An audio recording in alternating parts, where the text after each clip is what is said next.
فأعوذ بالله من الشيطان الرجيم يا أيها الناس إنا خلقناكم من ذكر وأنثى وجعلناكم شعوبا وقبائل لتعارفوا إن أكرمكم عند الله أتقاكم إن الله عليم خبير۔ اے لوگو، یقیناً ہم نے تم کو مرد اور عورت سے، ایک مذکر اور ایک مؤنث سے تم کو پیدا کیا اور تمہارے قبیلے اور کنبے اور خاندان بنا دیے تاکہ تم آپس میں ایک دوسرے کی پہچان کر سکو۔ یقین مانو تم میں سے زیادہ عزت والا، زیادہ معزز اللہ تبارک و تعالیٰ کے ہاں وہی ہے جو تم میں سے زیادہ متقی اور پرہیزگار ہے۔ بے شک اللہ تبارک و تعالیٰ خوب جاننے والے ہیں اور خوب خبر رکھنے والے ہیں۔ نہایت ہی عزت کے لائق سامعین محترم، بزرگوں، دوستوں، بھائیوں، معززات، ماؤں اور بہنوں اور بیٹیوں، ذو الحجہ کا مہینہ ختم ہو رہا ہے۔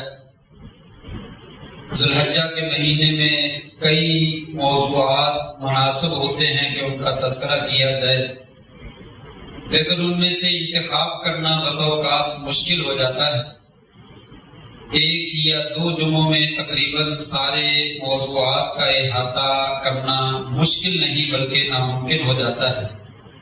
بہرحال مجھے جو موضوع مناسب لگا اس وقت کی مناسبت سے، اس کے بارے میں چند گزارشات اللہ کی توفیق سے آپ کے سامنے رکھنے کی کوشش کروں گا۔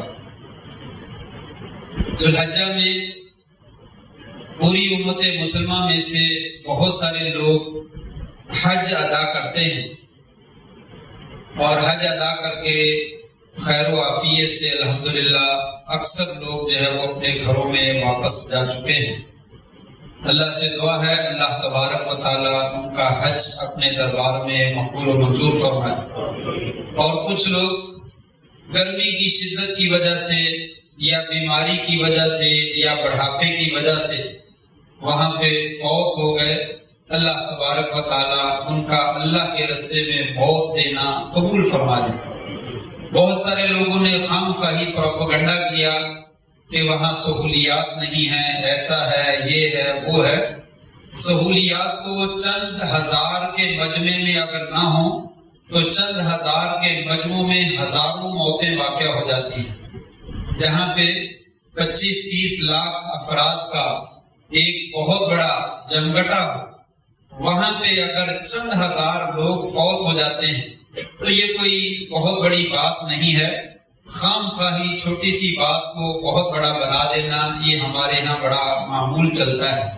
میڈیا کی یہ رونق ہے، یہ میڈیا کی کرم نوازی ہے کہ چھوٹی سی چھوٹی بات کو اٹھا کر جتنا مرضی مشہور کر دو وہ اتنی ہی پھیلتی چلی جاتی ہے۔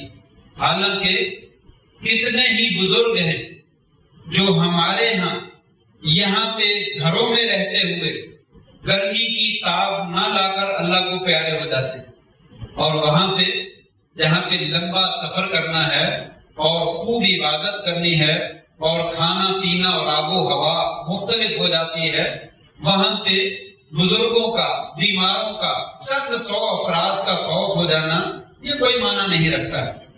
اس لیے یاد رکھنا چاہیے میڈیا کی طرف 100% ہمارا دھیان ہے۔ ہر خبر ہم میڈیا سے لیتے ہیں، فیس بک پکڑ لو، یوٹیوب پکڑ لو، اس میں جو خبر آتی ہے جہاں تو یہ ہو گیا، وہ ہوگا، سب جھوٹ ہے، سب فراڈ ہے۔ اور ہمیں معلوم بھی ہے کہ لوگ فیک خبریں جو ہے وہ بہت زیادہ نشر کرتے ہیں، لیکن ہمارا خبریں لینے کا سارا دار و مدار انہی چیزوں کے اوپر، جس کی وجہ سے ہم خطا کھاتے ہیں اور غلط رستے پہ چل نکلتے ہیں۔ سعودی عرب میں الحمدللہ اللہ کا شکر ہے مسلمانوں کی حکومتیں جیسی بھی ہیں ساری دنیا کو معلوم ہے، لیکن عمرہ کرنے والوں کے ساتھ، حاجیوں کے ساتھ خصوصی طور پہ جو وہ تعاون کرتے ہیں وہ قابل رشک ہے، قابل تقلید ہے، لوگوں کے لیے نمونہ ہے، میں پانی، دودھ، لسی اور کھانا وہ تقسیم کرتے ہیں کہ لوگوں کی ضرورت سے کہیں زیادہ ہوتا ہے، فری میں تقسیم کرتے ہیں. اتنا فری میں لنگر جو ہے یہاں بھی عام جو ہے وہ تقسیم نہیں کیا جاتا. لوگ بہت دعوے کرتے ہیں لیکن وہاں پہ جو تقسیم کیا جاتا ہے وہ تو قابل رشک ہے اور پوری دنیا میں اس کی مثال جو ہے وہ نہیں ملتی. اس لیے اگر یہ کہا جائے کہ کھانے اور پینے کی وجہ سے لوگ مر گئے ہیں تو یہ بالکل جھوٹ ہے اور اس کے فراڈ اور جھوٹا ہونے میں کسی قسم کا کوئی شک و شبہ نہیں. بہرحال یہ تو ضمن میں ایک بات آ گئی، میں نے ذکر کر دیا. حج، نبی کریم صلی اللہ علیہ وسلم نے 1400 سال قبل بھی حج کیا تھا اور آپ کا پہلا اور آخری حج تھا، اور اس میں آپ نے بڑی خوبصورت باتیں امت کو بتائی. وہ سارا تو بیان کرنا ممکن نہیں ہے، 2-3 باتیں ان میں سے میں انشاءاللہ ذکر کروں گا، اور ہمارے حالات حاضرہ کے ناحیے سے، ہماری زندگی کے اوقات جو اس وقت گزر رہے ان کے ناحیے سے ہمارے لیے کیا سبق ہے، کیا نمونہ ہے، کیا عبرت ہے، اس کے بارے میں چند گزارشات آپ کے سامنے رکھنے کی کوشش کروں گا. سب سے پہلی بات، عرفات کے موقع پر اللہ تبارک و تعالیٰ نے قرآن مجید کی یہ آیات نازل فرمائی، اليوم اکملت لکم دینکم واتممت علیکم نعمتی ورضیت لکم الاسلام دینا. لوگوں دین مکمل کر دی. آج میں نے عرفات کے دن دین مکمل کر دیا ہے. 14 یعنی 23 برس جو ہے، 10 سال مدینہ کی زندگی کے، 13 برس جو ہے وہ مکہ کی زندگی کے، 23 برس میں یہ قرآن مجید پورے کا پورا میں نے نازل کر دیا. تبیانا لکل شیء، ہر چیز کی وضاحت اس میں کر دی، لیکن ڈیٹیل کے ساتھ نہیں، اجمال کے ساتھ. اور مدینہ کی زندگی میں آپ صلی اللہ علیہ وسلم نے اس ڈیٹیل کی، اس اجمال کی تفصیل بیان کر دی، اس کی ڈیٹیل پوری بیان کر دی. نماز کے احکام، زکوٰۃ کے احکام، روزے کے احکام، حج کے احکام، جہاد کے احکام، معاملات، اخلاقیات، الغرض جو کچھ بیان کرنے کی ضرورت تھی حدیث پاک میں جو ہے وہ بیان کر دیا. فرمایا لوگوں آج تمہارا دین تمہارے لیے مکمل کر دیا گیا، اس میں کسی کمی بیشی کی کوئی گنجائش نہیں. وَمَن يَبْتَغِ غَيْرَ الْإِسْلَامِ دِينًا فَلَن يُقْبَلَ مِنْهُ وَهُوَ فِي الْآخِرَةِ مِنَ الْخَاسِرِينَ. اسلام کے علاوہ کوئی بندہ بھی کوئی دوسرا دین انتخاب کرے گا، اللہ کے ہاں وہ قابل قبول نہیں ہے، یقیناً آخرت میں وہ ناکام اور خسارہ پانے والوں میں سے. اس لیے آپ نے فرمایا تھا وَالَّذِي نَفْسِي بِيَدِهِ لَا يَسْمَعُ بِي أَحَدٌ مِّنْ هَذِهِ الْأُمَّةِ يَهُودِيٌّ وَلَا نَصْرَانِيٌّ ثُمَّ لَا يُؤْمِنُ بِالَّذِي جِئْتُ بِهِ إِلَّا دَخَلَ النَّارَ. فرمایا کوئی بندہ، میں قسم اٹھا کے کہتا ہوں، یہودی ہو، عیسائی ہو یا کسی بھی دین سے تعلق رکھتا ہو، اگر میرے بارے میں اور میری شریعت کے بارے میں وہ سن لیتا ہے پھر مجھ پر ایمان نہیں لاتا ہے اور اسی حالت میں فوت ہو جاتا ہے، دخل النار، وہ انسان جو ہے وہ جہنم میں داخل ہو. آج عیسائیت نہیں ہے، یہودیت نہیں ہے، مجوسیت نہیں ہے، ہندو مت اور بدھ مت اور دنیا کے تمام مذاہب سب کے سب ختم ہو چکے ہیں اور مٹ چکے ہیں. اپنی اصل کیفیت اور اصل حالت میں کچھ بھی باقی نہیں ہے. یہ دین سارے کا سارا اصل حالت میں موجود ہے. فرمایا یہ دین مکمل کر دیا گیا.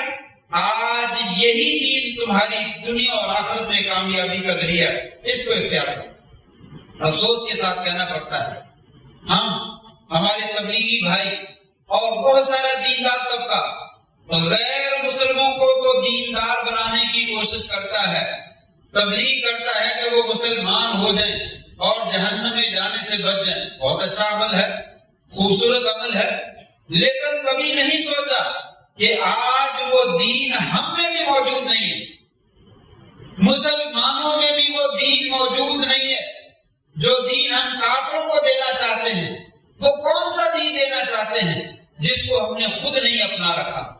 وہ کس مسلمان کو دیکھ کر مسلمان ہوں گے جہاں پہ بے ایمانی ہے، کرپشن ہے اور دشمنیاں ہیں، اخلاقیات کا جنازہ نکالا جاتا ہے، بے حیائی، فحاشی اور ریاضی کو عروج دیا جاتا ہے، جہاں پہ انسان کو انسان نہیں سمجھتا ہے. یہ دین ہم کافروں کو دینا چاہتے ہیں. یہی وجہ ہے کہ آج دین کی حقانیت جس قدر دنیا پہ واضح ہو چکی ہے، میں سمجھتا ہوں دنیا میں اسلام کا انقلاب آ جائے اگر مسلمان بندے کے پتر بن گئے. اگر مسلمان بن جائیں تو یقیناً دنیا میں انقلاب پیدا ہو جائے. لیکن افسوس دین کی حقانیت لوگوں کے ہاں واضح ہے لیکن مسلمان بننے کے لیے تیار نہیں ہے، جس کی وجہ سے دنیا میں اسلام جو ہے وہ کوئی بہت زیادہ پھیلتا ہوا نظر نہیں آ رہا اور اسلام جو ہے وہ اپنے عروج کی طرف جاتا ہوا نظر نہیں آتا. خبریں تو آتی ہیں فلاں جگہ پہ اتنے مسلمان ہو گئے، فلاں یہ مسلمان ہو گئے، لیکن مسلمانوں کے لیے کام کیا ہو رہا ہے؟ مسلمانوں کو عزت یا پستی کی طرف کیوں دھکیلا جا رہا ہے؟ کہاں سے عزت مل رہی ہے؟ مسلمان ذلیل سے ذلیل ہوتے چلے جا رہے ہیں. اس کی وجہ الیوم اکملت لکم دینکم، لوگوں دین تو تمہارا پورا ہو گیا ہے، اس میں کمی بیشی کی کوئی گنجائش نہیں ہے. آج ہمارے لیے رہبر اور رہنما قرآن اور حدیث نہیں ہے، وہ انگریزوں کی تعلیمات، یہودیت کی تعلیمات ہے، عیسائیت کی تعلیمات ہے، ہندوؤں کی تعلیمات ہیں، ہندوانہ رسم و رواج ہیں.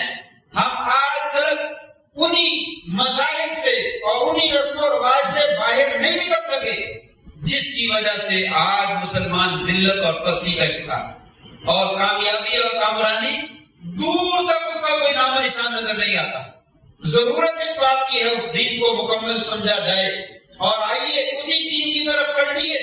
آج بھی فرشتے آسمان سے تمہاری مدد کے لیے اتر سکتے ہیں. آج بھی 313 کے لشکر ہزاروں کے لشکر پہ غالب آ سکتے ہیں.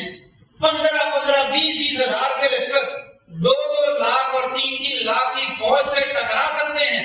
لیکن شرط یہی ہے کہ وہ پرانا دین جو ہے اس کو استعمال کیا جو اللہ تعالیٰ نے 1400 برس محمد رسول اللہ صلی اللہ علیہ وسلم پر نازل کیا تھا. یہ حجت الوداع کا عظیم پیغام ہے. لوگوں دین ستھرا، شائستہ، نظیف، صاف، عمدہ، کھڑا اور خالص وہ موجود ہے، اسے اپنائیے، دائیں بائیں نہ جائیے. ھذا صراطی مستقیما، یہ دائیں بائیں شیطان کے راستے کو چھوڑ دیجیے، سیدھے قرآن اور حدیث کی طرف آ جائیے. کامیابی تمہارے پاؤں جو ہے وہ چومے گی. بدعات، خرافات، رسوم و رواج، ان سب چیزوں کو ترک کر دیجیے اور اللہ کے فضل سے اسلام اور مسلمانوں کو عزت جو ہے وہ نصیب ہو جائے گی. لیکن یہ کام کرنے کے لیے ہم تیار ہیں. کوئی آدمی اپنی آنا، اپنی میں، اپنے گھر کے رسم و رواج، اپنی خوشی غمی وہ بالکل اسلام کے مطابق کرنے کے لیے تیار نہیں ہے تو پھر یاد رکھیے پھر کامیابی اور عزت اور رفعت اور بلندی ہمارا مقدر جو ہے وہ کبھی نہیں بن سکتی. ایک بات. نمبر 2، دوسرے نمبر پر نبی کریم صلی اللہ علیہ وسلم نے حجت الوداع کے خطبہ میں ارشاد فرمایا تھا، لوگوں آج کے دن الا ان امور الجاہلیت کلها موضوع تحت قدمی ہاتین، لوگوں زمانہ جاہلیت کے تمام رسوم و رواج میں نے اپنے پاؤں تلے رون ڈالے، سب کو ختم کر دیا گیا ہے. اور ان میں سے ایک رسم و رواج وَإِنَّ رَبَ الْجَاهِلِيَّةَ مَوْضُوعٌ، اور جاہلیت کا جو سود ہے وہ بھی ختم کر دیا. لوگوں اول ربا آتا ربا العباس، میں اپنے خاندان کا سب سے پہلا سود عباس اپنے چچا کا سود ہے وہ معاف کرتا ہوں، ختم کرتا ہوں، سود ختم ہو گیا. یہ حجت الوداع کا سنہری پیغام ہے امت مسلمہ کے لیے. آج امت مسلمہ حج پہ چلی جاتی ہے لیکن حج سے کوئی سبق سیکھ کر نہیں آتی. نماز تو پڑھ لیتی ہے لیکن نماز سے کوئی سبق نہیں سیکھتی. روزہ تو رکھ لیتی ہے لیکن روزے سے کوئی سبق نہیں ملتا. زکوٰۃ تو دے دیتی ہے لیکن زکوٰۃ کے اسباب اور انسان کو حاصل نہیں ہوتے ہیں. آج پوری امت مسلمہ میں لاکھوں لوگ ہر سال حج پہ جاتے ہیں لیکن کیا لے کر آتے ہیں؟ سود چھوڑنا ہے. کوئی چھوڑنے کے لیے تیار ہے؟ کوئی تاجر، کوئی بزنس مین، کوئی دنیا دار، کوئی کاروبار کرنے والا، کوئی سیل مین، کوئی حکومتی عہدے دار، کوئی مسلمان حکومت اس کے خلاف آواز اٹھانے والی ہو، لوگوں سود کو چھوڑ دو. سود اللہ اور اس کے رسول نے حرام کر دیا ہے. یا ایھا الذین آمنوا اتقوا اللہ وذروا ما بقی من الربا ان کنتم مؤمنین، اے ایماندار لوگوں اللہ سے ڈر جاؤ اور سود چھوڑ دو اگر تمہارے اندر ایمان کی رمق پائی جاتی ہے، اگر کوئی شمع موجود ہیں، کوئی چنگاریاں جلتی ہوئی نظر آتی ہیں، ایمان تھوڑا سا موجود ہے تو سود چھوڑ دو. لیکن آج پوری امت مسلمہ الا ماشاءاللہ چند لوگ تلاش کرنے سے بھی شاید نہ ملیں جن کا سود تک ہاتھ پہنچتا ہو اور پھر وہ نہ لیتے ہوں، وہ تلاش کرنے سے بھی نہیں ملتے. سود مل رہا ہو اور پھر انسان نہ لیتا ہو. چند لوگ ہیں جن کو تلاش کرنے سے بھی وہ تلاش کیا جائے تو شاید نہ ملے. حکومتیں IMF سے قرضہ لیتی ہیں، کتنا لیتی ہیں اور کتنا سود لیتی ہیں؟ آدھے سے زیادہ بجٹ جو ہے وہ سود ادا کرنے میں گزرتا ہے. آدھے سے زیادہ بجٹ ہمارا، یہ بھی اعلان ہوا، اس کو دیکھیے کتنا بجٹ ہمارا سالانہ جو ہے وہ سود کی مد میں ادا کیا جاتا ہے. کیوں؟ قرضہ لے لیا جائے، اس کے ذریعے سے اپنے امیر طبقہ جو ہے، بڑا طبقہ جو ہے، سربراہان کا طبقہ جو ہے، شاہی طبقہ جو ہے، ان کی جیبیں جو ہے وہ آسانی سے بھری جا سکتی، آسانی سے بھر کر پوری قوم کو سود کے بوجھ تلے دبا دیا جائے. اور بچہ جو ہے وہ پیدا ہونے والا ماں کے پیٹ میں ہے لیکن وہ مخلوق جو ہے وہ پیدا ہوتا ہے اور ساری زندگی ہم لگے میں قرضہ نہیں اتار سکتے. لیکن پاکستان، اس کی سرزمین، اس کی نباتات، اس کی پیداوار، اس کی مصنوعات، کس چیز کا تذکرہ کیا جائے؟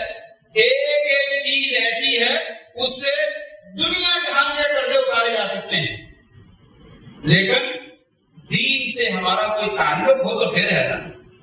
سود کو ہم حرام سمجھتے ہو تو پھر ہے نا. حلال کو حلال اور حرام کو حرام سمجھتے ہو تو پھر ہے نا.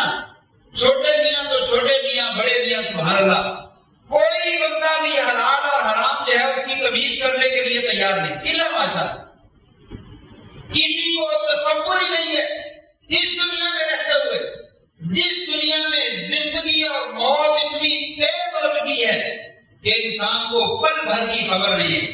پہلے بھی ایسا ہی ہوتا تھا لیکن اتنا زیادہ لوگوں کو معلوم نہیں تھا کہ اچانک موت ہو جاتی. نبی علیہ السلام نے اچانک موت سے پناہ مانگی، لیکن آج تو موت ہوتی اچانک ہے، کیسے پناہ مانگیں گے؟ آج تو ہماری وفاتیں اچانک ہوتی ہے، پتہ ہی نہیں چلتا. ابھی کل کی بات ہے، ہمارے استاد گرامی حضرت مولانا محمد صدیق صاحب رحمہ اللہ کلاس میں سبق پڑھایا، پورا دن سبق پڑھایا، 5-6 پیریڈ، 30-30 35-35 40-40 منٹ کے پیریڈ پڑھائے. چھٹا پیریڈ پڑھایا اور پیریڈ کے اختتام پہ سبق پڑھا دیا ہے. بیٹھے ہیں اور اللہ اکبر، استغفر اللہ گردن نیچے، اللہ کو پیارے. کسی کا پتہ چلتا ہے کب موت آنے والی ہے، لیکن انسان کو اپنے حلال اور حرام کی کوئی تمیز نہیں.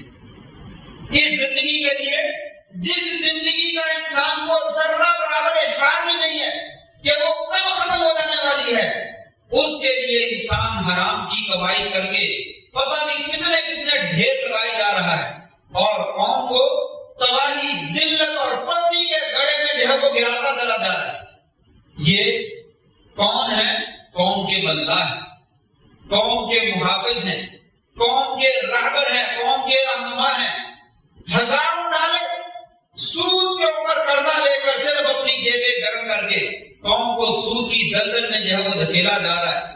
ایک فرد بھی سربراہان مملکت میں سے اٹھ کر جو ہے وہ سود کے خلاف آواز اٹھانے کے لیے تیار نہیں. عدالتیں اس طرح کا کیس سننے کے لیے تیار نہیں ہیں.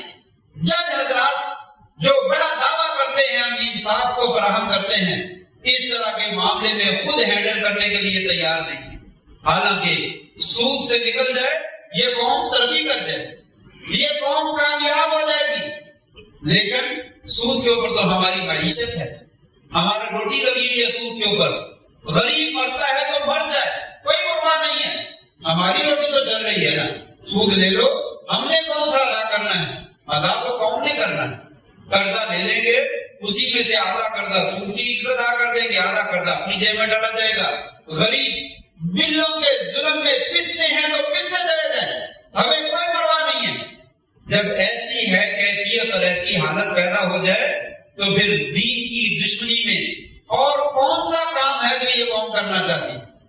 لوگوں کو ہم تبلیغ کرتے ہیں مسلمان ہو جاؤ، اسلام قبول کر لو، دنیا و آخرت پہ ترقی کر جاؤ، اور خود اسلام کی دھجیاں اڑاتے ہیں، اسلام کو ٹکڑے ٹکڑے اور ریزہ کرنے میں کوئی کسر نہیں چھوڑتے ہیں، اور پھر بھی ہم مسلمان اور اسلام کے دعوے دار ہیں، اور اسلامی جمہوریہ پاکستان کے ہم حکمران ہیں اور اس کے محافظ ہیں، اور اسلامی سرحدوں کی ہم حفاظت کرنے والے۔ کیسی حفاظت کرنے والے ہیں؟ کون حفاظت کرنے والا ہے؟ آج نبی کریم صلی اللہ علیہ وسلم کا فرمان اور قرآن مجید کا فرمان، اگر تم باز نہیں آتے فَأَذَنُوا بِحَرْبٍ مِّنَ اللَّهِ وَرَسُولِهِ، وہ امریکہ سے دشمنی تو بات میں ہے، اسرائیل سے دشمنی بہت بات میں ہے، اور یہودیوں عیسائیوں ہندوؤں سے دشمنیاں بات میں ہیں، اللہ اور اس کے رسول سے مسلمانوں نے اعلان جنگ کر رکھا ہے۔ یا اللہ تیرے ساتھ بھی ہماری جنگ ہے، ان کے ساتھ تو ہے ہی ہے، یا اللہ تیرے ساتھ بھی جنگ ہے اور تیرے رسول کے ساتھ بھی جنگ ہے۔ سود سے ہم لوگ جو ہے وہ باز نہیں آ سکتے، چھوٹے سے چھوٹا طبقہ، درمیانہ طبقہ، بڑا طبقہ، اوپر تک سب لوگ جو ہے وہ سود دیتے ہیں۔ کون ہے جس کا کاروبار بینک کے ساتھ جو ہے وہ منسلک نہیں ہے؟ بازار میں سود کے معاملات کون ہے جو نہیں کرتا؟ اللہ ماشاءاللہ جس کو اللہ نے بچا رکھا ہے۔ آپ نے فرمایا تھا درہم الربا یاکلہ الرجل وهو یعلم وهو اشد علیہ من 36 دنیا او کما قال علیہ الصلوۃ والسلام۔ شیخ البانی رحمہ اللہ نے اس حدیث کو صحیح کہا، ایک درہم آج کے زمانے میں 1 روپیہ کہتے ہیں، 1 روپیہ اگر کوئی آدمی سود کا کھاتا ہے اور وہ جانتا ہے کہ یہ سود کا ہے اور حرام ہے، فرمایا 36 مرتبہ زنا کرنے سے زیادہ ہوتا۔ یہ امت مسلمان ہے، یہ مسلمان ہیں جنہیں دیکھ کے شرمائے یہود، یہ ہمارے کرتوت ہیں، یہ ہمارے افعال ہیں، یہ ہمارا کریکٹر ہے، یہ ہمارا کردار ہے۔ ہم قوم کو اور دنیا کو کیا دینا چاہتے ہیں؟ پوری امت مسلمان پہ حیثیت مسلمان ہونے کے ہم کیا دینا چاہتے ہیں؟ اس بات کے اوپر کبھی کوئی غور نہیں کرتا۔ خطبہ حجت الوداع کا پیغام تو سب سن لیتے ہیں، آپ کا پیغام کیا ہے؟ سیرت النبی کیا ہے؟ اس کے اوپر علامہ اقبال نے کیا کہا، قائد اعظم نے کیا کہا، ان کے فرمودات کیا ہیں، ان کے آواز والے ذریعے کیا ہیں؟ بڑے سجا کر ہم بورڈوں کے اوپر آویزہ کر لیتے ہیں، اسکولوں میں، کالجوں میں، یونیورسٹیوں میں، گھروں میں، لیکن عمل کس نے کرنا ہے؟ کون سی نسل آئے گی جو اس کے اوپر عمل کرے گی؟ آج ضرورت ہے اس کی طرف جو ہے وہ توجہ کی جائے تاکہ دوبارہ امت مسلمہ اپنے پاؤں پہ کھڑی ہو سکے۔ اگر اس سے بات نہیں آئے گی، ہماری ٹانگیں ٹوٹی ہوئی ہیں، ہم اپنے پاؤں پہ ساری زندگی کبھی کھڑے نہیں ہو سکتے، غلامی سے بدتر زندگی جو ہے وہ گزار رہے ہیں، اور اس سے بدتر زندگی بنتی چلے جائے گی۔ ضرورت اس بات کی ہے اپنے حصے کا دیا جلائیے، نہیں کچھ کر سکتے آگے بڑے میدانوں میں جا کے، اپنے لیے تو عزم کیجیے، سود نہیں کرنا، 1 روپیہ نہیں لینا۔ حضرت میرا کاروبار نہیں چلتا، میں تھوڑا سا قرضہ لے لوں، حضرت میرے معاملات ٹھیک نہیں ہو رہے، میں تھوڑا سا قرضہ بینک سے سود لے لوں، میرا مقام نہیں بن رہا، میں تھوڑا۔ مسلمان یہ سوال کرتا ہے، اس سے بن جانا بہتر ہے، سود نہ لے۔ انسان کو اللہ پہ اعتماد نہیں ہے، اللہ پہ یقین نہیں ہے، رزق اللہ دیتا ہے۔ جو انسان مر جاتے ہیں وہ کیا سود نہ لینے کی وجہ سے مرتے ہیں؟ زندگی جن لوگوں کی ختم ہو جاتی ہے سود نہ لینے کی وجہ سے ختم ہوتی ہے؟ کس نے کہا ایسا؟ وما من دابۃ فی الارض الا علی اللہ رزقها، زمین میں کیڑے مکوڑے، حشرات، جتنی جاندار چیزیں ہیں سب کا رزق اللہ کے ذمہ ہے۔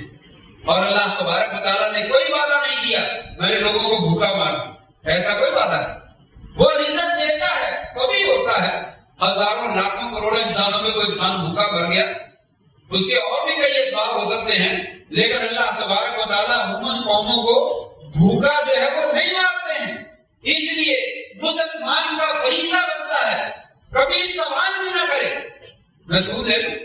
ایک مکان بنانے کے لیے سود لیا جا سکتا ہے؟ امریکہ، برطانیہ، سارے مسلمانوں کا یہی سوال ہے کہ ہمیں حضرت اجازت دے دیں، وہاں پہ سود کے بغیر مکان نہیں بنتا، سود لے کر مکان بنا دے، نہیں بنتا، نہ بنائے، زندگی جا رہی ہے، لیکن اگر نہیں جا رہی تو اس سے کنارہ کشی اختیار کرو، پھر کامیابی جو ہے وہ تمہارا مقدر بنے۔ تیسری بات، ٹائم جو ہے وہ ختم ہو رہا ہے، میں اپنے وقت میں انشاءاللہ بات ختم کرنے کی کوشش کروں گا، تیسری کو بھی چھوڑتا ہوں۔ 4 باتیں تھی، تیسری کو چوتھی کو تیسرے پہ لے آتے، اس کا میں ذکر کرنا چاہتا ہوں۔ نبی کریم صلی اللہ علیہ وسلم نے خطبہ حجۃ الوداع کے اوپر امت کو مساوات کا درس دیا۔ الا ان ربکم واحد، لوگوں تمہارا رب ایک ہے، وان اباکم واحد، تمہارا باپ آدم جو ہے وہ ایک ہے۔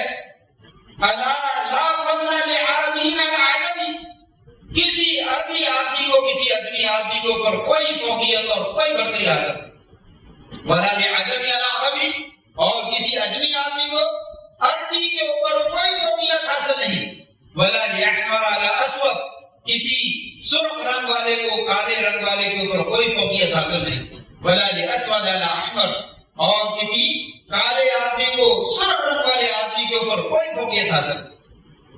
ان اکرمکم عند اللہ اتقاکم الا بالتقوی، سوائے تقوی کے، ان اکرمکم عند اللہ اتقاکم، لوگوں اللہ کے ہاں مقام ہے کسی کا تو صرف تقوی کے بنا۔ جو متقی اور پرہیزگار اور ڈرنے والا ہے وہ سب سے زیادہ اونچا ہے، وہ سب سے بلند ہے، اور جس کے اندر تقوی اور پرہیزگاری نہیں ہے وہ سب سے زیادہ نیچا ہے۔ پیسہ ہے نہیں ہے، عہدہ ہے نہیں ہے، دولت ہے نہیں ہے، وہ سب سے نیچے اگر تقوی نہیں ہے۔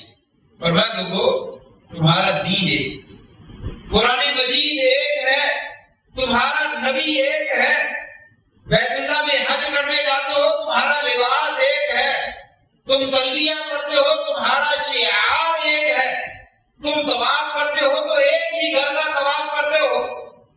لوگوں کون کون سی چیز، رسول بھی ایک، کتاب بھی ایک، بیت اللہ اور قبلہ بھی مسلمانوں کا ایک، رب بھی ایک، تمہارا باپ بھی ایک، تم ایک کیوں نہیں بن جاتے؟ آپس میں برابری کا درس کیوں نہیں لیتے؟ تمہارے اندر مساوات کا فقدان کیوں ہے؟ آج یہ امیر اور غریب کی تقسیم، آج غریب کا گھر اس کی 4 دیواری نہیں بنتی،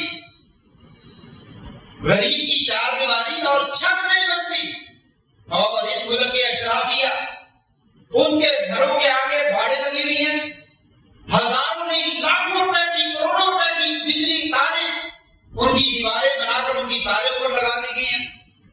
ان کو اپنی زندگیوں کا بہت زیادہ ڈر ہے۔ یہ قوم اور یہ رعایا جن کے نام پہ قرض لیا جاتا ہے، جن کے نام پہ وہ تنخواہیں وصول کرتے ہیں، ان کی حفاظت کا کوئی ذمہ دار نہیں ہے، اور ان کو اپنی جان کی لالے پڑے ہوئے اپنی جانوں کی حفاظت کرتے ہیں۔ یہ مساوات کا درس کیوں نہیں ملتا؟ آج ہماری امت تباہی، ذلت اور پستی کی گہرائیوں میں کیوں گری ہوئی ہے؟ صرف اسی وجہ سے ہم نے طبقاتی جو ہے وہ تقسیم کر دی۔ یہ تو انسان ہی نہیں ہے، یہ انسان ہی نہیں ہے، مرتا ہے تو مرتا ہے، 10 مر گئے ہیں، 20 مر گئے ہیں، فلسطین میں ہزاروں مر گئے ہیں، کشمیر میں ہزاروں مر گئے ہیں، شام میں لاکھوں مر گئے ہیں، یہ کوئی انسان ہے؟ پھر کیا ہوا؟ پھر کیا ہوا؟ نہ کسی حکمران کے، نہ کسی وزیر کے، نہ کسی مشیر کے، نہ کسی صدر کے، کسی عہدیدار کے سر کے اوپر جو تک نہیں تھی، مر گئے تو پھر کیا ہوگا؟ یہ تو انسان تو ہم ہیں۔ ہماری حفاظت کرو، ہماری سیکورٹی کے لیے جو ہے وہ 10-10 15-15 باڈی گارڈ رکھو، 4-4 5-5 گاڑیاں آگے رکھو، 4-4 5-5 گاڑیاں پیچھے رکھو۔ کیوں؟ قوم کو تو ہم نے سنبھالا ہوگا، ملک کی تو ہم نے حفاظت کر رکھی۔ کس ملک کی حفاظت کر رکھی ہے؟ کون سے ملک کی حفاظت کر رکھی ہے؟ ہمیں بتایا جائے، سوائے اپنی جانوں کی حفاظت کے۔ جو بڑے بڑے عہدیدار ہیں، یہ بجٹ پیش کیا گیا، غریب آدمی کی تنخواہ میں، مزدور آدمی کی تنخواہ میں، چھوٹے چھوٹے آفیسر حضرات کی تنخواہ میں 10% اضافہ کر دی، 15%، 20%، 25% اضافہ کر دی۔ بڑے بڑے اشرافیہ 200 سے 300% تک تنخواہوں میں اضافہ کر دی، اور غریب آدمی کی تنخواہ، مزدور کی تنخواہ میں کوئی اضافہ نہیں۔ گورنمنٹ کے کچھ ملازم ہیں ان میں 10% اضافہ کر دیا، اور بڑے لوگوں کی تنخواہوں میں 200%، 300% اضافہ کر دیا۔ آپ جانتے ہیں ایک جج جو ہے یا سینئر جج جو ہے 18, 19, 20 لاکھ روپیہ تنخواہ لینا معمولی بات ہے. کم از کم ججز حضرات کی تنخواہ 10 لاکھ روپے سے شروع ہوتی ہے. چھوٹے سے چھوٹا جج جو ہے وہ 10 لاکھ روپیہ تنخواہ جو ہے وہ لیتے. 500 لیٹر مہینے کا تیل جو ہے اس کو فری میں ملتا ہے. 2000 3000 بجلی کے یونٹ اس کو فری میں ملتے ہیں. آنے اور جانے کا الاؤنس اس کے علاوہ ہوتا ہے. فون فری میں ملتا ہے. گاڑیاں فری میں ملتی ہیں. باڈی گارڈ فری میں ملتے ہیں. اور اس کے علاوہ جو رشوت وہ کما لیں وہ ان کا اپنا کام ہے. غلط فیصلے دے دے کر ایک سائن کی قیمت 2-2 کروڑ 3-3 کروڑ 4-4 5-5 کروڑ کو وصول کر لیں. اس کے بارے میں کوئی پوچھنے والا؟ خود ہی تو فیصلہ ہے دینے والے, خود ہی تو جج ہیں. مقدمہ بھی تو ہمارے پاس ہی آنا ہے نا, ہم خود ہی فیصلہ کر لیں. یہ مساوات ہے, یہ انسانیت سمجھی جاتی ہے دنیا میں. ہم لوگ تو کوئی انسان ہے, وہ انسان ہے جن کے لیے یہ سارا ملک ہے. جہاں بھی چاہے وہ قبضہ کر لیں, جتنی چاہے وہ تنخواہ لے لیں, جو ملک کا فری چیز لینا چاہے لے لیں. اور غریبوں کا ایک یونٹ جو ہے وہ 40 50 60 روپے کا بنا دیں. 100 یونٹ استعمال کر لو تو آپ کو یہ مراد دے دیں گے. اگر کوئی نہ یونٹ استعمال کرے اس کو ہم 1 یونٹ فری میں دے دیں گے. یہ کہہ دیا کریں. کوئی آدمی بجلی نہ استعمال کرے ہم اسے 5 یونٹ فری میں دے دیں گے. اس نے کیا کرنا ہے 5 یونٹ فری میں؟ 100 یونٹ کر لو, 200 یونٹ کر لو تو اتنا ہے. جہاں پہ 2,000 3,000 یونٹ فری میں اپنے افسران کو دیے جاتے ہیں. کس خوشی میں, کس چیز کے اعزاز میں دیے جاتے ہیں؟ ذرا بتلایا تو جائے. یہ مساوات ہے. قرآن کہتا ہے لوگوں مساوات.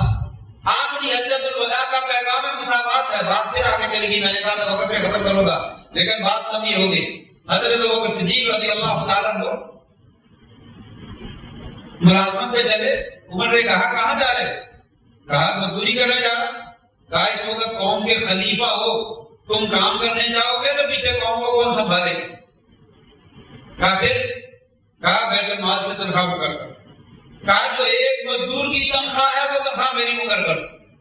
ایک مزدور کی تنخواہ مقرر کر. چلتا رہا. ایک دن بیوی نے حلوہ پکا کے کھوا دیا.